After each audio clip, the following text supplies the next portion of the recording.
Hey guys, I'm Dr. Soni, and today we're going to talk about the equipment and supplies that's required to actually reconstitute the botulinum toxin. So whether you're injecting Xeomin, Botox, or Dysport, these supplies are universal to all three products. The first thing you need is a decapper. I prefer to use this because it really prevents blunting of the insulin needles, and it makes for a pain-free injection experience.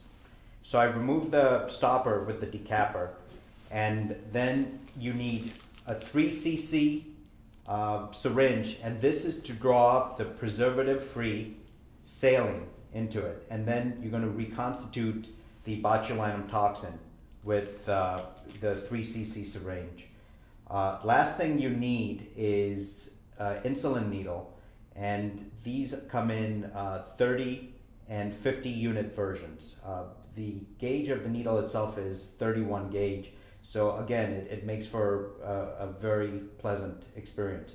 In the next video we're going to be discussing and showing you exactly how to reconstitute the botulinum toxin. So thank you very much. Today we're going to talk about reconstituting botulinum toxin. You have three different toxins, from Xeomin to Botox to Dysport. You can essentially reconstitute them all the same way with 2.5 cc's of normal saline. So for example, today I'm going to show you how to reconstitute this bottle of Xeomin with 2.5 cc's of normal saline. If you have Botox or Dysport, the technique is going to be the same. So the first thing I do is get the vial of Xeomin in this case, and I'm going to draw up 2.5 cc's of saline. So I have my 3 cc syringe over here, and I'm going to put on a needle. I use 18 gauge. Use a single vial, normal saline, preservative free, and draw 2.5 cc's of saline. Next, you take the syringe, and I also recommend that you maintain a little bit of control on the plunger, because the vacuum that's in the bottle is going to have a tendency to really draw in that fluid quickly, and there's a theoretical concern anyway that if the pressure of the fluid going in is too great, it can render the botulinum ineffective. So I'm going to put it in, and you're just going to control the plunger, but it will just start pulling in the plunger.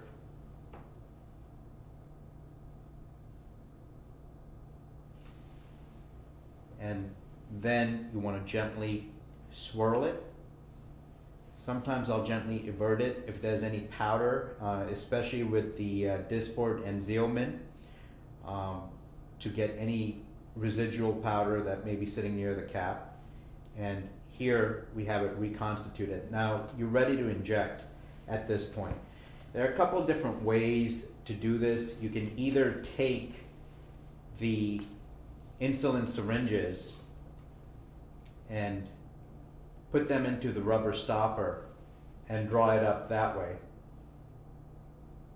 But what I find is that when you do it this way, because the gauge of this needle is 31 gauge, it does have a tendency to not only cause the needle to bend, but also it can dull the tip. So what I prefer to do after it's reconstituted is to actually take off this metal ring that sits there, and I use a decapper to do it. And so now you just have the rubber stopper in place, and you can remove it gently. There may be a little bit of vacuum there, so you may still hear a little escape of air. And now I put the insulin syringe directly into the vial, and I can draw it up that way. And you want to be careful not to hit the tip of that needle against the glass wall, because that will also cause it to bend. But the mouth of the bottle is wide enough on both the Botox bottles and the Xeomin bottles to facilitate this. And then once you're done using the product, you want to replace the cap, and immediately after you want to refrigerate it. Xeomin does not have to be refrigerated before you reconstitute it, but once all of these products are reconstituted, they do need to be refrigerated. And Botox and Dysport should be refrigerated beforehand. So hopefully this simplifies things in the reconstitution. And again, to reiterate, whether you have Botox, whether you have Dysport, or whether you have Xeomin, you can reconstitute them all the same way. And we'll talk about the unit equivalency between the Botox, the Xeomin, and the Dysport.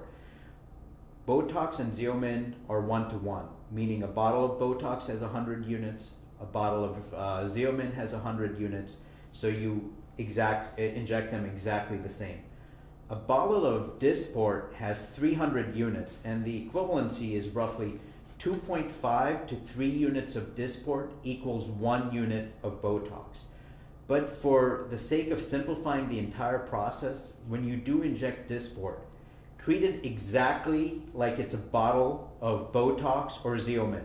Mix it the same and inject it in a similar fashion to when you're injecting the Botox. But for the purposes of documentation, when you're injecting Dysport, you simply multiply how many units of Botox you would have injected by 3, and that will give you the number of Dysport units that you injected. But again, for the sake of simplicity, all 3 products can be reconstituted and injected in a similar fashion. This should simplify things, and thank you for watching.